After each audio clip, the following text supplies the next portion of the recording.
नमस्कार। आज हम एक बहुत ही खास जगह की बात करेंगे। वाराणसी का दिल, काशी विश्वनाथ ज्योतिर्लिंग।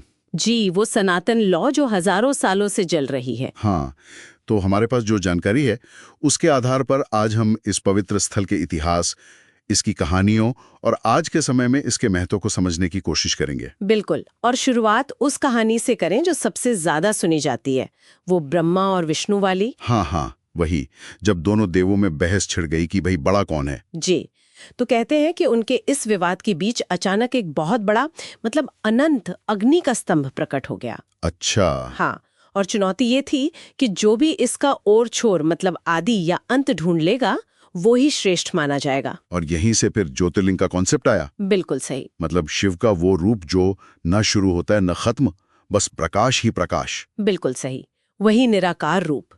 तो विष्णु जी ने लिया वाराह का रूप और वो नीचे की तरफ गए, पाताल की ओर। और ब्रह्मा जी? ब्रह्मा जी ने हंस का रूप धरा और वो ऊपर की तरफ उड़ चले। अनंत काल तक चलते रहे, उड़ते रहे। जी।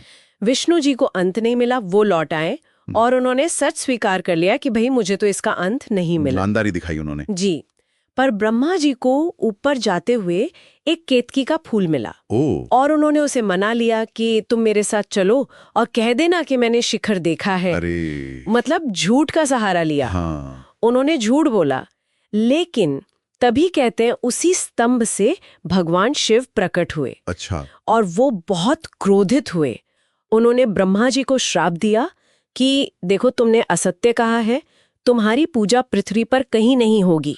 हाँ, ये तो सुना है कि ब्रह्मा जी का मंदिर सिर्फ पुष्कर में ही है। जी, उसी श्राप के कारण। और उस केतकी फूल को भी श्राप मिला कि वो शिव पूजा में कभी इस्तेमाल नहीं होगा। ओहो। पर विश्वजिती सत्यनिष्ठा से वो प्रसन्न हुए और उन्हें वरदान दिया कि आपकी सर्वत्र पूजा होगी। और शिव का वही अग्नि स्तंभ, वही निराकार रूप काशी में विश्वनाथ ज्योतिर्लिंग के रूप में स्थापित हुआ। क्या बात है, अद्भुत कहानी है तो। अच्छा, ये बताइए कि काशी को अमर नगरी क्यों कहते हैं? इसका क्या राज है? इसका जिक्र शिव पुराण में आता है। हाँ। कहते हैं माँ पार्वती ने एक बार शिव जी से पूछा कि उन्हें सबसे प्रिय स्थान कौन सा है, जो सबसे रहस्यमयी हो। तो शिव जी ने काशी का नाम लिया। ये वरुणा और अस्सी, इन दो नदियों के बीच बसी है, इसीलिए वाराणसी नाम पड़ा। अच्छा, वरुणा और अस्सी से वाराणसी। जी, और मान्यता ये भी है कि जब महाप्रलय आता है ना, जब सब कुछ नष्ट हो जाता है, हाँ। तब भी काशी नष्ट नहीं होती। वो शिव जी के त्रिशूल पर टिकी रहती है, सुरक्षित। अविश्वसनीय। मतलब प्रलय भी इसका कुछ नहीं बिगाड़ सकता। यही तो इसकी महिमा है और इसी से जुड़ी है मोक्ष की बात। हाँ, ये मैंने सुना है कि काशी में मरने से मोक्ष मिल जाता है। क्या ये सच है? देखिए, मान्यता तो यही है और बहुत गहरी मान्यता है। कहते हैं कि काशी क्षेत्र में जो कोई भी प्राणी अपने प्राण त्यागता है, चाहे वो इंसान हो, पशु पक्षी हो या कीड़ा मकोड़ा ही क्यों ना हो, स्वयं भगवान विश्वनाथ उसके कान में तारक मंत्र का उपदेश देते हैं। तारक मंत्र मतलब? वो मंत्र जो इस भव सागर से तार दे, पार लगा दे। मतलब उसे जन्म मृत्यु के चक्र से मुक्ति मिल जाती है, मोक्ष मिल जाता है। इसीलिए इसे महाश्मशान भी कहते हैं। वाह, ये तो बहुत गहरा आध्यात्मिक महत्व है इसका। पर इस मंदिर का इतिहास देखें तो काफी उतार चढ़ाव भरा रहा है। हाँ बिल्कुल, बहुत लचीला इतिहास है। कहते हैं कि मूल मंदिर तो बहुत ही प्राचीन था। कुछ लोग मानते हैं कि राजा विक्रमादित्य ने करीब 2000 साल पहले इसका जीर्णोद्धार करवाया था। लेकिन फिर विदेशी आक्रमण हुए। 1194 में कुतुबुद्दीन ऐबक के सिपहसालार ने इसे तोड़ा। और फिर सबसे बड़ा विध्वंस हुआ 1669 में औरंगजेब के समय में। मंदिर को तोड़कर वहां ज्ञानवापी मस्जिद बनवा दी गई। ये सुनकर तो दुख होता है कि इतनी पवित्र जगह के साथ ऐसा हुआ। होता है, लेकिन यही काशी की खासियत है। आस्था कभी मरी नहीं।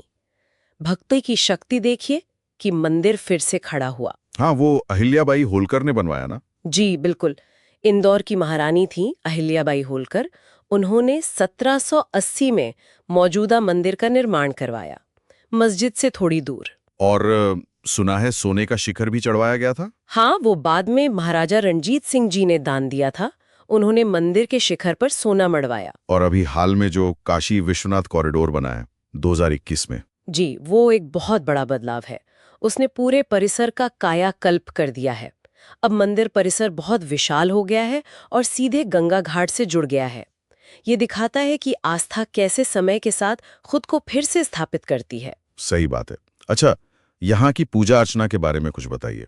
आरतियां बहुत खास होती हैं, सुना है। हाँ, दिन में मुख्य रूप से 4 आरतियां होती हैं। सुबह एकदम ब्रह्म मुहूर्त में मंगला आरती, फिर दिन में भोग आरती, शाम को सप्तऋषि आरती और रात में श्रृंगार आरती। मंगला आरती का अनुभव कैसा होता होगा? कहते हैं वो बहुत दिव्य होता है, एकदम शांत, भोर का समय।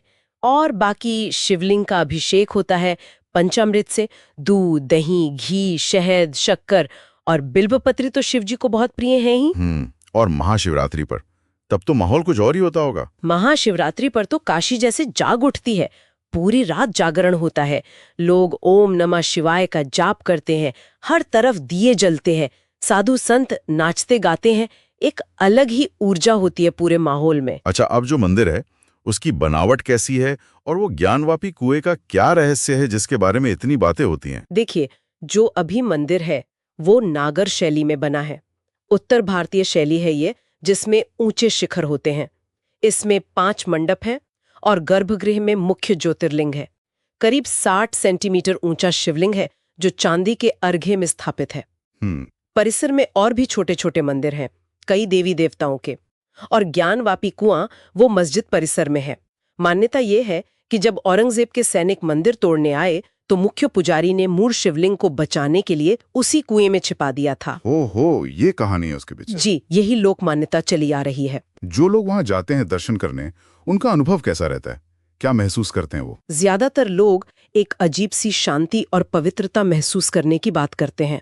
लगता है जैसे सारी चिंताएं, भागदौड़ सब पीछे छूट गया, एक उद्देश्य मिलता है। शास्त्रों में तो यहाँ तक लिखा है कि विश्वनाथ जी के एक बार सच्चे मन से दर्शन कर लो तो जन्मों के पाप धुल जाते हैं। लोग बताते हैं कि उन्हें एक अंदरूनी खुशी, एक जुड़ाव महसूस होता है भगवान से। वाकई ये जगह बहुत खास है। बिल्कुल।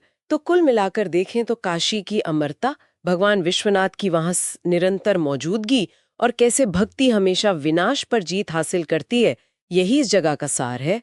सच में मोक्ष की भूमि है ये। सही कहा आपने। और जाते जाते हम अपने सुनने